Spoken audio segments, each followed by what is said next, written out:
Welcome to public TV news బులెటిన్ల ముందుగా headlines. కోరుగల్లు లారీ యూనియన్ ఓనర్స్ అసోసియేషన్ కార్యవర్గ మీడియా సమావేశం.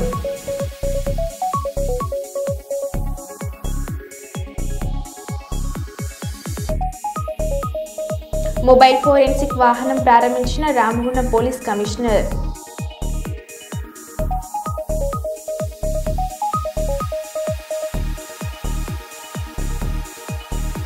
మహారాష్ట్ర వరదలో చిక్కుకున్న మంచిర్యాల వాసులు.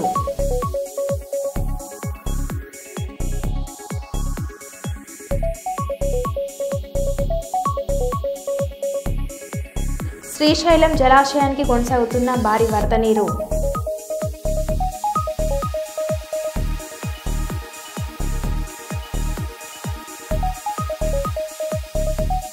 నేటి నుంచి కాజుపేట దర్గా ఉత్సవాలు.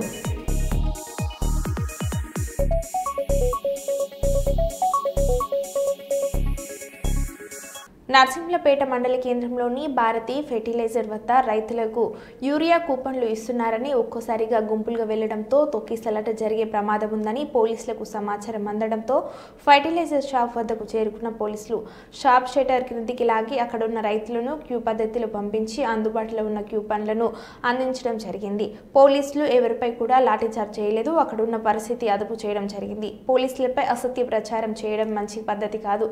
24 గంటలు ప్రజా రక్షణ పనిచేసిన పోలీసులు నర్సింహులపేట పోలీసులు. నర్సింహులపేట మండలం అందరం రైతులు ఇక్కడ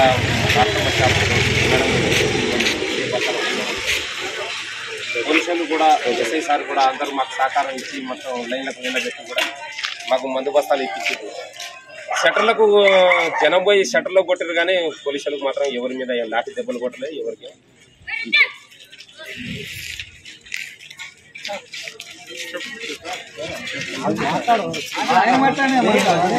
లైన్లబడి నిలబెట్టి ఒక బస్తా అయినా దొరికిన ఒక బస్తా అయినా మాకు మంచిగా పోలీసులు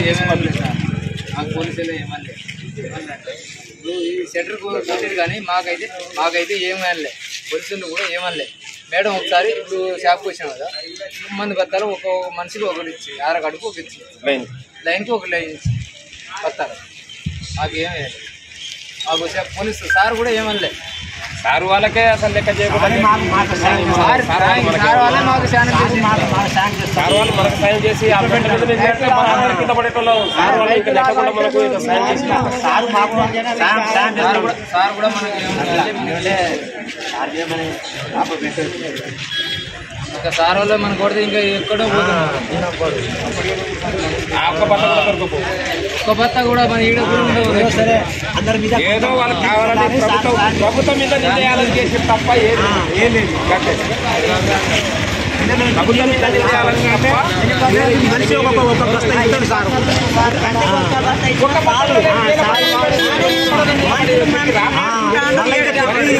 తెప్పియాలి మాకు తిప్పలు పడవద్దు, అట్లా తిప్పలు పడవద్దు, తెప్పియాలి. ఇప్పుడు సార్ కూడా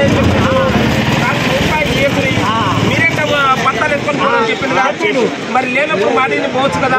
మరి షాప్ మీద సార్ల వాళ్ళ మీద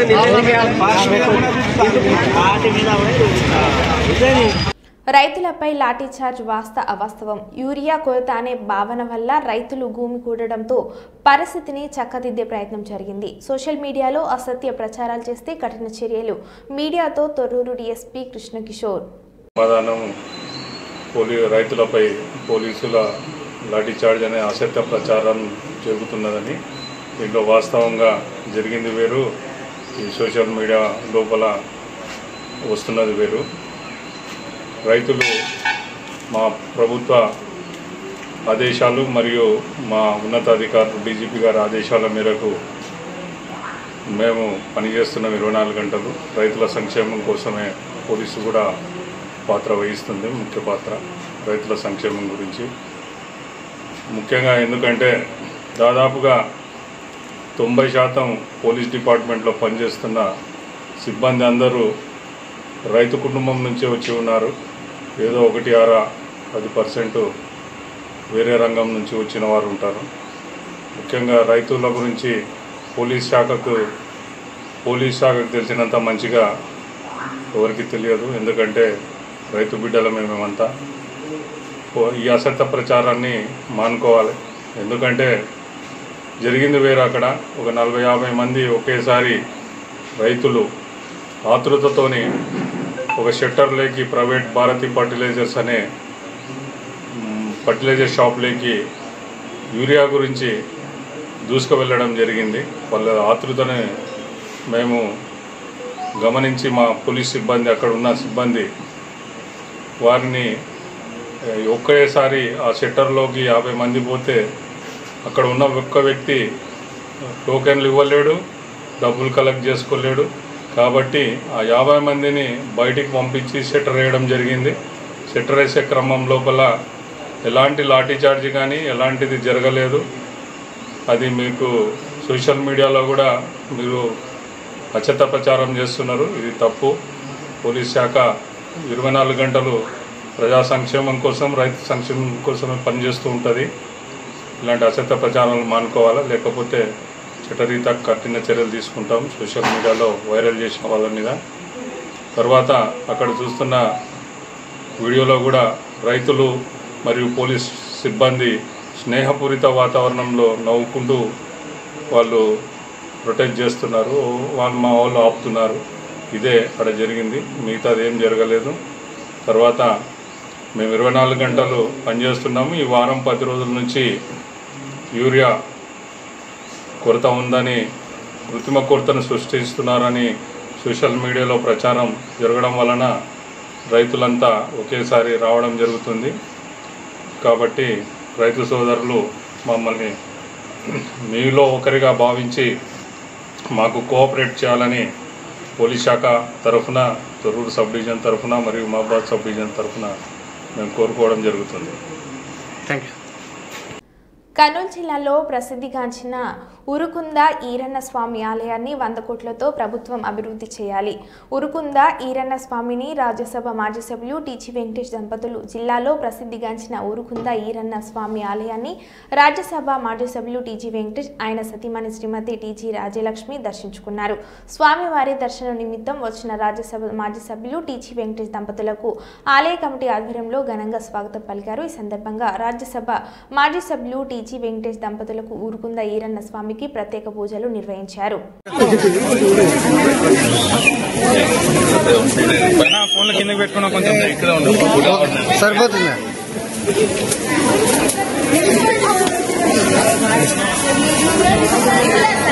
ఉరుకుంద ఈరన్న దేవాలయం చాలా ప్రసిద్ధం.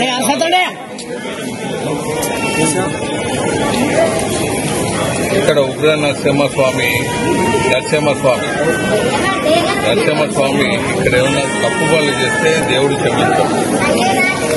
అందరినీ రిక్వెస్ట్ చేసేది ఏమంటే రాజకీయాలు పక్కన పెట్టి అభివృద్ధి ఎలా చేయాలనే దాంట్లో అందరూ సహకరించాలని కోరుతుంటారు. అలాగే ఉరుకుంద ఈరన్న స్వామి మా ఇంటి దేవుడు. ఇక్కడ వేలాది మందికి ఇంటి దేవుడు. ఏమాత్రం పొరపాటు చేసినా దేవుడు క్షమించేది ఉండదు. సో దేవునికి ఎక్కడా ఇక్కడ అన్యాయం జరగకుండా చూసుకునే బాధ్యత అందరి మీద. సో అలాగే మనకు చూసే ఉంటారు టెంపుల్ నంద్యాల పార్లమెంట్, నంద్యాల జిల్లాకి వెళ్ళిపోయిన పెద్ద టెంపుల్. శ్రీశైలం వెళ్ళిపోయింది, మహానంది వెళ్ళిపోయింది. మరి అక్కడ ఉగ్ర నరసింహస్వామి దేవాలయం అది వెళ్ళిపోయింది. మనకన్నీ ఉండే దేవాలయాలు, ముఖ్యమైన దేవాలయాలంతా నంద్యాల జిల్లాకి వెళ్ళిపోయినాయి. మనకు మిగిలిన దేవాలయాల్లో ప్రసిద్ధి చెందింది ఉరుకుంద ఈరన్న దేవాలయము, మరి మంత్రాలయము. ఇంకా చెప్పుకోదగ్గ దేవాలయాలు 2-3 కన్నా ఎక్కువ లేవు మన ప్రాంతంలో. దీన్ని పరిరక్షించుకోవటం, దీన్ని అభివృద్ధి చేసుకోవటం మన విధిగా ఉంటుంది. తెలుగుదేశం ప్రభుత్వానికి, చంద్రబాబు నాయుడు గారి ప్రభుత్వానికి రిక్వెస్ట్ చేస్తున్నాం. అన్ని పార్టీలు అందరూ కలిసి రిక్వెస్ట్ చేస్తున్నాం. తెలుగుదేశం పార్టీతో సహా ముఖ్యమంత్రి గారికి రిక్వెస్ట్ చేసేదామంటే ఇక్కడ ఒక 100 కోట్లతో సమగ్ర అభివృద్ధి చేసే విధంగా ఒక 5 సంవత్సరాలు ప్రణాళిక చేసి సమగ్ర అభివృద్ధి 100 కోట్లతో తిరుపతిలో మాదిరిగా ఇక్కడ భోజనశాల నిర్మించాలి. వచ్చిన యాత్రికులకు ఫ్రీగా భోజనం ఏర్పాటు చేసే విధంగా ఇక్కడ పోవాలి. అలాగే షాపింగ్ కాంప్లెక్స్లు కట్టాలి. అలాగే ముఖ్యంగా వానకు ఎండకు తడుస్తూ యాత్రికులు రాత్రులు ఇక్కడ పనుకుంటుంటారు. దోమలు విపరీతంగా ఉంటుంది. మస్కిటో ఫ్రీ హాల్స్ కట్టాలి. ఆడవాళ్ళకి సపరేట్ గా, మగవాళ్ళకి సపరేట్ గా ఒక 2 పెద్ద హాల్స్ కట్టాలి. ఇక్కడ పెద్ద హాల్స్ కట్టాలి. మళ్ళీ దాంట్లో భాగంగా బాత్రూమ్లు, టాయిలెట్లు ఆ లేడీస్ కు, ఆ జెంట్స్ కు సపరేట్ పెడితే మీద వాళ్ళు వచ్చి రాత్రి పనుకున్నప్పుడు వాళ్లకు ఉండే వసతి ఏర్పాటు చేయాలి. వాళ్ళకు వసతి చేయలేదనుకో అది అన్యాయంగా ఉంటుంది. దేవుడు ముఖ్యంగా దేవుని కోసం దూర ప్రాంతాల నుంచి వచ్చింటారు. ఆ వసతి చేసేది కూడా ఒక రాత్రి వాళ్ళకు అనుకూలంగా ఉండే విధంగా, లేకపోతే ఉండేవాళ్లే ఇక్కడ ఉండకుండా అనుకూలంగా యాత్రికులకు మాత్రమే ఉండేటట్టుగా ఏర్పాటు చేసి ఈ కార్యక్రమం అంటే దేవునికి దర్శించే ప్రతి సంవత్సరం వచ్చే కార్యక్రమం చక్కగా నడవాలని, అలాగే చుట్టుపక్కల ప్రాంతాలు రోడ్లంతా అభివృద్ధి చేయాలని మేము ప్రభుత్వాన్ని రిక్వెస్ట్ చేస్తున్నాం. నా కుమారుడు మంత్రిగా ఉన్నారు. మా కుటుంబం అంతా పొందిన స్వామి భక్తులము. మా అందరికీ దేవుడు అంటే విపరీతమైన సేవా కార్యక్రమంలో ఉంటాము. సో భరత్ కూడా మంత్రివర్యులు కాబట్టి భరత్ని కూడా చంద్రబాబు ప్రపోజల్స్ తీసుకొని సమగ్ర అభివృద్ధి అంటే ఒక రోజు 2 రోజులు కాకుండా మొత్తం అభివృద్ధికి ఒక కేంద్రం కార్యక్రమం చేసి ముందుకు తీసుకుపోవాలని కోరుతున్నాను. అంటే నాయకులు అందరినీ దీంట్లో సహకరించాలని రిక్వెస్ట్ చేస్తున్నాను. వరంగల్ గొర్రెకుంట శివారు వద్ద Orugallu lorry union owners association కార్యవర్గ మీడియా సమావేశం. యూనియన్ సభ్యులను మహమ్మద్ ఫిరోజ్ అజ్మత్ అనే వ్యక్తి కార్మికులను తీవ్ర ఇబ్బందులకు గురిచేస్తున్నారు. గతంలో ఫిరోజ్ అజ్మత్ యూనియన్ అధ్యక్షునిగా ఉంటూ సుమారు 32 లక్షల లారీ యూనియన్ కార్మికుల చిట్టి డబ్బులు వాడుకున్నారు. కార్మికుల చిట్టి డబ్బులు లెక్కలు అడిగినందుకు రాజకీయ అండదండలతో ఫిరోజ్ అజ్మత్ సర్వర్ పాషా ఇబ్బందులకు గురిచేస్తున్నారు. స్థానిక ఎమ్మెల్యే రేవూరి ప్రకాష్ రెడ్డి పేరు చెప్పుకుంటూ కార్మికులను మానసిక క్షోభకు గురిచేస్తున్నారు. ఓరుగల్లు లారీ యూనియన్ ప్రస్తుత నాయకులపై పోలీస్ స్టేషన్లో అక్రమ కేసులు పెట్టిస్తున్నారని కమిటీ సభ్యులు ఆవేదన వ్యక్తం చేశారు. పోలీసులు సైతం కార్మికులకు అండగా ఉండకుండా ఫిరోజ్ అజ్మత్లకు అనుకూలంగా వ్యవహరిస్తున్నారని ఆరోపణ. ప్రశ్న ఓరుగల్లు లారీ యూనియన్ కమిటీ ఫిర్యాదు చేసిన పోలీసులు తీసుకోవడం లేదని ఆవేదన. లారీ కార్మికులకు రాజకీయ రంగు పులిమి కార్మికుల పుట్టగొడుతున్నారు. యూరియా లారీలను లోడింగ్ చేయనివ్వకుండా గోధుమల వద్ద అజ్మత్, ఫిరోజ్, సర్వర్ బాషా, లక్ష్మణ్, పీటర్, యూసఫ్ అడ్డుకుంటున్నారు. వీరి వల్ల 150 మంది లారీ ఓనర్స్ తీవ్ర ఇబ్బందులకు పడుతూ భయభ్రాంతులకు గురవుతున్నారు. ఇదే విషయంపై స్థానిక ఎమ్మెల్యే రేవూరి ప్రకాష్ రెడ్డి ఇరు వర్గాలను పిలిచి మాట్లాడారు. నుండి 2018 వరకు వరంగల్ గుడ్షెట్ లోకల్ లారీ అసోసియేషన్ అని చెప్పి మాజీ అధ్యక్షులు ఫిరోజ్ అండ్ మిగతా కార్యవర్గ కమిటీ వాళ్ళు 2 years నడిపించడం జరిగింది. అందులో 73 లక్షలలో 36 లక్షల రూపాయలు నిల్వకు రావడం జరిగింది. నిల్వకు వచ్చిన తర్వాత లారీ ఓనర్లు అందరం కలిసి నిల్వకు వచ్చిన డబ్బులు మా లారీ ఓనర్లకు చెందాలని చెప్పి నిలదీసి లెక్క అడగంగా అతను లెక్క చూపించకుండా ఎవరికి చెప్పుకుంటారో చెప్పుకోండి దౌర్జన్యాలకు పాల్పడుతూ, అలాగే మీరు లెక్కలు ఇవ్వకుండా ఇబ్బందులు పాలు చేస్తుంటే మేము అప్పుడే ఓరుగల్లు లారీ ఓనర్స్ అసోసియేషన్ అని చెప్పి గొర్రెకుంటలో 2018లో ఆగస్టు 5వ తారీఖు ఓపెన్ చేయడం జరిగింది. అక్కడ మేము 3 సంవత్సరాలు అసోసియేషన్ యథావిధిగా స్థాపికులుగా నడిపించుకోవడం జరిగింది. ఎలాంటి గొడవలు లేకుండా నడిపించుకున్న తర్వాత ప్రెసిడెంట్, సెక్రటరీ, క్యాషియర్గా గురమియా, నారాయణ, నాయబు వీళ్ళు ముగ్గురు కూడా కొత్తగా ఎన్నికడి 2018 నుంచి 21 వరకు నడిపేయడం జరిగింది. వీళ్ళు చేసిన 3 సంవత్సరాల పీరియడ్లో 10 లక్షల రూపాయలు నిల్వకు రావడం జరిగింది. వచ్చిన తర్వాత 2021లో మీ బాడీ డిజాల్వ్ చేయాలి, మేము ఎలక్షన్లకు చేయాలని చెప్పి ఫిరోజ్ అజ్మత్ కూడా ఇంతకుముందు మా కమిటీలో పాత కమిటీలో మాకు అజ్మత్ కూడా వైస్ ప్రెసిడెంట్ ఉండేది. కానీ ఆపోజిట్ ప్యానల్లో పోయి ఎలక్షన్లు పెట్టాలని చెప్పి ఎలక్షన్లు పెట్టించుకొని తర్వాత గెలిచిన తర్వాత 21 నుంచి 24 వరకు లెక్కలు చూపించకుండా లారీ ఓనర్ల అసోసియేషన్ డబ్బులు చిట్టి రూపంలో ఏదైతే వసూలు చేస్తామో ఆ డబ్బులను దుర్వినియోగం చేసి వాళ్ళ సొంత స్వాలకు ఖర్చులు పెట్టుకొని వాళ్ళు లెక్క చేయంగా 32 లక్షల రూపాయలు తేల్దాలని మహేందర్ గారి దృష్టిలో కూడా పెట్టాము. అలాగే ఎమ్మెల్యే గారి దృష్టిలో కూడా పెట్టాము. పరకాల నియోజకవర్గము రేవూరి ప్రకాష్ రెడ్డి ఎమ్మెల్యే గారి దృష్టిలో కూడా పెట్టాము. కానీ మీరు రాజకీయ కోణంలో మీరు వాళ్ళ వర్గము వీళ్ళ వర్గము అని చెప్పి పొన్నమూర్లి సార్ వర్గం అని చెప్పి మమ్మలను అక్రమ కేసులు పెట్టుకుంటూ మాకు ఈ రోజు వరకు కూడా న్యాయం చేయకుండా సిఐ గారును ఎమ్మెల్యే గారు మా మీద ఒత్తిడి చేసుకుంటూ అక్రమ కేసులు పెట్టుకుంటూ మమ్మల్ని చాలా ఇబ్బందులు పెడుతున్నారు. కానీ లారీ ఓనర్లందరికీ చిట్టి రూపంలో వసూలైనటువంటి డబ్బులు ఖచ్చితంగా లెక్క రూపంలో తేలవలసిందే. లెక్క రూపంలో లారీ ఓనర్లకు చెందవలసిందే. చెందిన తర్వాతనే ఎలక్షన్లు కానీ ఏది కానీ మా గౌరవాధ్యక్షులు ఉన్నారు, మా గౌరవాధ్యక్షులు కూడా మేము దృష్టికి తీసుకెళ్తాము. కానీ లారీ ఓనర్లకు లారీలో ఒక 5-6 కుటుంబ సభ్యులై ఉండి బావబామ్మరులు అయ్యి వాళ్ళే ఈరోజు గోడాంల దగ్గరికి పోయి కూడా డిస్టర్బెన్స్ చేయడం జరిగింది. కానీ ఇక్కడ 150-200 కుటుంబాలు అందరం మమ్మల్ని నమ్ముకొని మాతో పాటు ఉన్నారు. కాబట్టి మాకు గవర్నమెంట్ దృష్టికి కూడా మేము ఇన్ని రోజుల కాంచి సీఎం గారి దృష్టికి కూడా తీసుకెళ్ళలేదు. ఇక ముందు కూడా సీఎం గారి దృష్టికి కూడా మేము తీసుకెళ్తాము. మాకు తగిన న్యాయం చేయగలరని అందరినీ కోరుకుంటున్నాము. అలాగే గ్రౌండ్ కూడా 8వ తారీఖు నాడే మాకు అగ్రిమెంట్ అయింది. ఆగస్టు 8వ తారీఖు గ్రౌండ్ ఓనర్ కూడా మాకు లీజుకి ఇచ్చినట్టు 1 year అగ్రిమెంట్ చేసినాడు. కానీ వీళ్ళు దౌర్జన్యంగా ఎమ్మెల్యే గారు బ్యానర్ కట్టి మమ్మల్ని గ్రౌండ్ లోపలికి రానియకుండా వాళ్ళే గీక్కొని లేకపోతే వాళ్ళకే షెట్టులు దింపుకొని అక్రమ కేసులు పెడుతున్నారు. కాబట్టి మాకు తగిన న్యాయం చేయాలని సీఎం గారికి కోరుతున్నాం. లారీ ఓనర్ల ఐక్యత. కర్నూలు నగర శివార్లోని స్థానిక కృతుంగ హోటల్లో ప్రముఖ స్టీల్ వ్యాపారి వై మురళీధర్ రెడ్డి పుట్టినరోజు వేడుకలు గురువారం మిత్రులు ఘనంగా కేక్ కట్ చేసి నిర్వహించారు. కేక్ కట్ చేసి సంబరాలు జరుపుకున్నారు. అనంతరం మురళీధర్ రెడ్డికి మిత్రులు పుట్టినరోజు శుభాకాంక్షలు తెలిపారు. ఈ వేడుకలో మిత్ర బృందం Srichakra media group managing director doctor K Harinath Reddy, granite factory యజమాని నాగేశ్వర్ రెడ్డి, యూకాస్ ప్లాజా షాపింగ్ మాల్ యజమాని అమాన్ ఖాన్, అల్లూరు గ్రామ సర్పంచ్ గోపాల్ రెడ్డి, మహేశ్వర్ రెడ్డి, సుబ్బారెడ్డి, ముకారం, ఫరాన్, సూరి తదితరులు ఉన్నారు.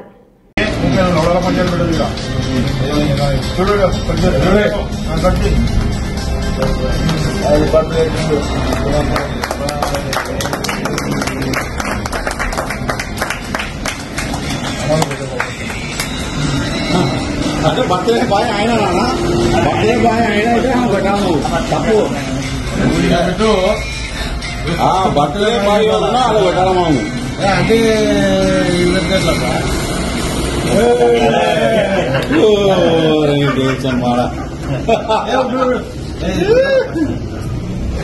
ఓకే సూపర్ ఫోటో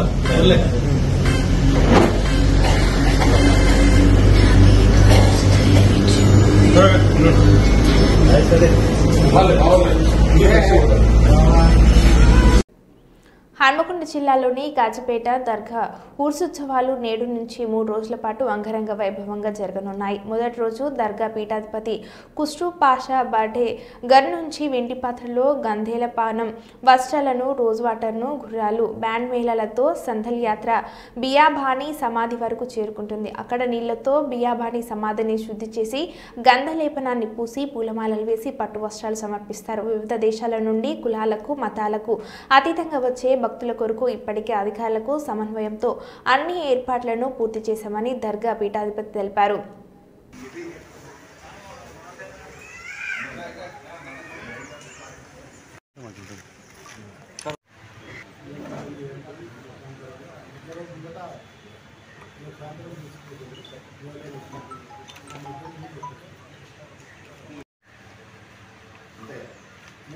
సూఫిజం అనేది ఈ సంవత్సరానికి స్టార్ట్ చేస్తున్నారా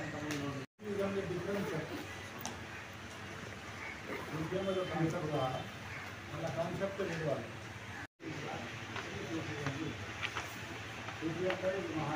సంవత్సరం ఎవరు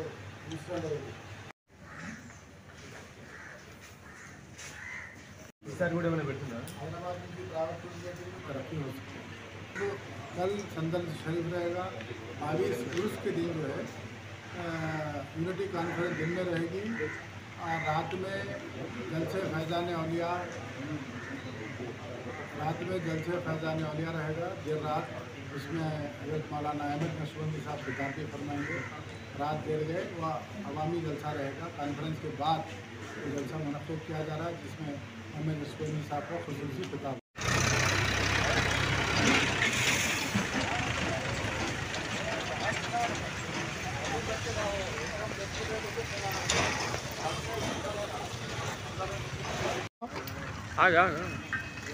हाँ सर ओके.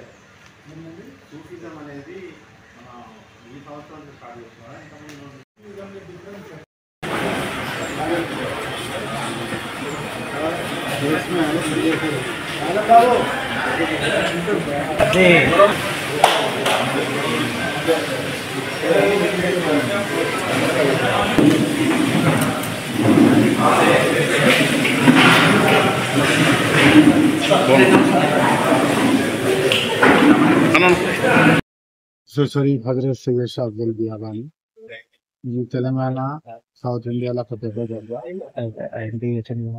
3 రోజుల సెలబ్రేషన్ ఉంటుంది. దానికి స్టేట్ గవర్నమెంట్ తరఫున డిస్ట్రిక్ట్ అడ్మినిస్ట్రేషన్ తరఫున అన్ని ఏర్పాట్లు చేసుకున్నాము. హెల్త్ క్యాంప్ కానీ ఎలక్ట్రిసిటీ వర్క్ కానీ మున్సిపల్ కార్పొరేషన్ మెయింటెనెన్స్ కానీ 99% వర్క్ అని అయిపోయింది. ఆర్టీసీకి కూడా రిక్వెస్ట్ చేశాను స్పెషల్ బస్సెస్ చేయండి. అలా రైల్వేలకు కూడా అక్కడ ట్రైన్ స్లోగా పోవాలి. సిఆర్పిఎఫ్ కానీ అన్ని బందోబస్తు అయిపోయి దర్గా ద్వారా కూడా మేము దాదాపు ఒక 30,000 పీపుల్కి భోజనం పెట్టి కార్యక్రమం చేస్తాము. మళ్ళా ఇది ఒక సూఫిజం అంటే ఏంటి, సూఫీ సైన్స్ అంటే ఏంటి, ఇలా కాన్సెప్ట్ ఏంటి, దాని మీద 22 తారీఖుకి సాయంత్రం 7 గంటల నుంచి మొదలవుతుంది. అది దాని పేరు పెట్టిన మేము యూనిటీ కాన్ఫరెన్స్ అని. అందులో అన్ని రిలీజియస్ క్రిస్టియన్స్ కానీ సిఖ్లు కానీ హిందూస్ కానీ వాళ్ళ పెద్ద రిలీజియస్ లీడర్స్కి వాళ్ళ పొలిటికల్ లీడర్స్కి వాళ్ళని ఇన్విటేషన్ ఇచ్చాము. ఆ కాన్ఫరెన్స్ ద్వారా ఆ స్పీచెస్ ద్వారా తెలంగాణలో కానీ మొత్తం ఇండియాలో కానీ ఒక పీస్, हिंदू मुसलमान में मोहब्बत, हिंदू मुसलमानों में मोहब्बत, कोई जात पात नहीं, कोई जो है बंदा सब अल्लाह का बंदे हैं, सबके अंदर मोहब्बत का पैगाम जाना, मन शांति से रहना, ये मैसेज बुजुर्गाना दिन का है. आप नीला मैसेज अंदर शांति का अंदर सुगम अच्छे रहना बोल के वो मैसेज हम पब्लिक तक पहुंचाने की कोशिश कर रहे हैं. और मैं मीडिया से ख्वाहिश करूंगा हमारा जो मैसेज है घर घर तक पहुंचाए ताकि तेलंगाना में अमन रहे, शांति रहे, सुकून रहे. కాకినాడ జిల్లా జగ్గంపేట రాజుపాలెం రామవరం రోడ్డు వేయించాలని బుధవారం మాజీ మంత్రి మాజీ ఎంపీ తోట నరసింహన్ నిరసన తెలియజేయడంపై ఎమ్మెల్యే జ్యోతుల నెహ్రూ స్పందించారు. స్థానిక టీడీపీ కార్యాలయంలో మీడియాతో మాట్లాడుతూ మాజీ మంత్రి నరసింహం గత ప్రభుత్వం నిర్లక్ష్యంతో ఈ రోడ్డును పూర్తి చేయాలని చాలా స్పష్టంగా తెలియజేసినందుకు ముందుకు ఆయన స్వాగతిస్తున్నారని అన్నారు. గత టీడీపీ పాలనలో ring road Samarlakota Gokavaram road నేను శాంక్షన్ తెచ్చుకుంటే రాజుపాలెం రామవరం రోడ్డు 29 కోట్ల రూపాయలు ఆనాటి పార్లమెంట్ సభ్యులు తోట నరసింహం శాంక్షన్ తెచ్చుకున్నారని, ఈ 2 రోడ్లు నేను పూర్తి చేయించుకున్నాను. ఆ రోడ్డుకు టెండర్లు పిలవకపోవడం అయితే తర్వాత ఎన్నికల రావడం, ఎన్నికల్లో వైసీపీ గెలిపింది. డిపార్ట్మెంటు ఎట్టి పరిస్థితుల్లోనూ నువ్వు ఈ పనులు చేసి తీరాల్సిందే. ఎందుకంటే 14 పనులు నువ్వు తీసుకున్నావు, అవి క్యాన్సిల్ చేసేటటువంటి ఆలోచనతో వెళ్ళావు. నువ్వు చెయ్యాలి అని చెప్పేసి తిరిగి వాళ్ళకి సమాధానం కూడా ఇవ్వడం జరిగింది. ఈ లిటిగేషన్లో పడిపోయి ఇవాళ ఈ రోడ్డు ఈ రకంగా ఉన్నటువంటి పరిస్థితి. దీనికి బాధ్యత వహించాల్సిందే సంవత్సరంన్నర కాలమో సంవత్సరమో ఇక్కడ ఇన్ఛార్జిగా పనిచేశారు ఈయన. గత వైసీపీ ప్రభుత్వంలో తోట నరసింహం గారు ఇన్ఛార్జిగా పనిచేశాడు. నిజంగా ఆ రోడ్డు మీద రోజు ఆయనే వచ్చేవాడు, ఇక్కడికి వెళ్ళేవాడు. ఆయనకి ఏమాత్రం దాని మీద పని చేయించాలనే చిత్తశుద్ధి ఉన్న ఈవేళ ధర్నా చేసినటువంటి అంత బాధ్యత ఆ వేళ తీసుకుని ఉంటే ఈ రోడ్డు ఆ వేళ కంప్లీట్ అయిపోయింది కదా. సంవత్సర కాలం సరిపోదా రోడ్డు వేయడానికి? గౌరవ మాజీ అమాత్యులు నేను అడుగుతున్నాను, దానికి ఆయన సమాధానం చెప్పలే. ఇక్కడ ఆయన అడగొచ్చు, నువ్వు కూడా ఆ రోజుల్లో మంత్రిగా, నువ్వు కూడా ఆ రోజుల్లో ఎమ్మెల్యేగా ఉన్నావు కదా అని చెప్పేస్తాను. ఎస్, నేను ఎమ్మెల్యేగా ఉన్నా. ఆ రోజుల్లో నేను ఎమ్మెల్యేగా ఉన్నప్పుడు ఈ 3 వర్కుల్లోనే 2 వర్కులు నేను శాంక్షన్ తెచ్చాను. 1 ring road, 2 Samarlakota Gokavaram road. ఈ 2 వర్కుల్ని అప్పుడు నేను టెండర్లు వేయించుకోవడం, వర్కులు చేయించుకోవడం కూడా పూర్తి చేసుకున్నాను. 3వ వర్క్ ఆయన పెట్టాడు, ఆయన శాంక్షన్ తెచ్చాడు. దాన్ని ఆయన చేయించాల్సిన బాధ్యత ఉంది అని చెప్పి నేను అందులోకి వెళ్ళినట్టయితే ఇబ్బంది పడతాడని చెప్పేసి నేను వెళ్ళకపోవడం కారణం. సరే అవన్నీ గతించిపోయాయి. వారిని నేను డైరెక్ట్గా అడిగేది ఏంటంటే, మీరు తెలుగుదేశం పార్టీలో ఉన్నారు,